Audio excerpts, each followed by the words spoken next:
Madame, Monsieur, bonsoir. Dans l'actualité de ce samedi 2 novembre 2013, le porte-parole du ministère de l'Intérieur n'écarte pas l'hypothèse de représailles de la part des groupes terroristes. Un soldat agressé à Ksar El-Helel, un mandat d'amener à l'encontre de l'homme d'affaires Kamel El-Taïf et à l'étranger, Barack Obama et le Premier ministre irakien Nouri el-Maliki promettent de lutter de concert contre Al-Qaïda en Irak. Ahmed Ejbeli a déclaré aujourd'hui, samedi, qu'il n'est pas logique de parler en termes de chiffres en faisant allusion aux 14 voix pour Mohamed Nasser et 4 pour Ahmed Mestiri. Il a ajouté qu'il fallait arriver à un consensus autour du chef du prochain gouvernement, ajoutant que seule l'ANC peut parler en termes de chiffres puisqu'il est impossible de comparer deux partis dont l'un a 90 sièges alors que le deuxième n'en a qu'un seul.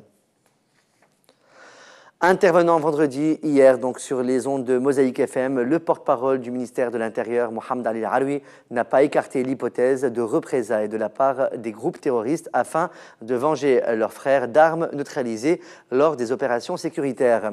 Al-Aroui a affirmé que la prudence doit rester de mise, ajoutant que les forces de sécurité sont déployées partout. Il a par ailleurs rappelé aux citoyens la nécessité d'alerter la police sur tout mouvement suspect. Un soldat que des salafistes avaient menacé à plusieurs reprises a été agressé hier, vendredi soir, à Ksar El-Helel du gouvernorat de Monastir. Ces agresseurs ont tenté de l'égorger, puis l'ont jeté d'une voiture en plein centre de la ville de Ksar El-Helel. Le frère de la victime a déclaré à Shams FM qu'un message a été laissé dans la main de ce dernier par ses agresseurs, soulignant que son frère a été transféré à l'hôpital universitaire Fatouma Bourguiba à Monastir et que son état est actuellement stationnaire. Des agents de la sécurité nationale à Mehdaï ont tiré des coups de feu sur une voiture qui ne portait pas de plaque d'immatriculation et qui a refusé de se conformer aux ordres des agents. Le conducteur et ses accompagnateurs ont été arrêtés. Plus d'informations dans notre prochain journal. À El Melissa, une localité située entre Corbous et Slimane, des informations rapportées par Tunisie Numérique indiquent que des échanges de tirs ont eu lieu ce samedi entre l'armée et un groupe d'individus. Demain, nous aurons plus d'informations dans notre journal. Le juge d'instruction de première instance de Tunis a émis un mandat d'amener à l'encontre de l'homme d'affaires Kamel El-Taïf. Plusieurs policiers se trouvaient samedi en fin de la matinée devant le domicile de Kamel El-Taïf pour exécuter la décision judiciaire. Kamel El-Taïf est accusé de complot contre la sûreté de l'État à la suite d'une plainte déposée par Sherif Jbeli. Dans l'actualité internationale, Barack Obama et le Premier ministre irakien Nouri el-Maliki ont promis vendredi de lutter de concert contre Al-Qaïda en Irak, en pleine flambée de violence dans ce pays, 2 ans après le départ des soldats américains. À l'issue de plus d'une heure et demie de discussion avec M. el-Maliki, le président des États-Unis a noté face aux journalistes que malheureusement Al-Qaïda est toujours actif en Irak et cette activité a augmenté récemment. Il a indiqué avoir parlé avec son hôte de la façon dont nous pouvons œuvrer de concert à lutter contre cette organisation terroriste. Nous avons parlé de la façon de contrer le terrorisme. Nos positions et nos idées sont similaires.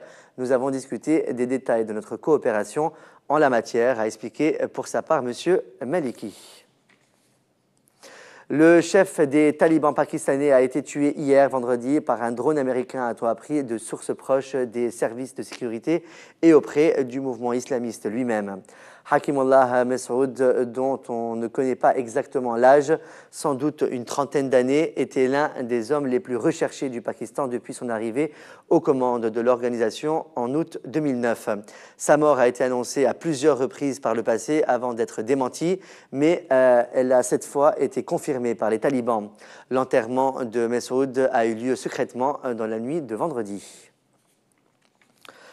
L'Allemagne et le Brésil ont déposé hier, vendredi, à l'ONU un projet de résolution sur les libertés individuelles suite aux révélations sur le programme d'espionnage américain.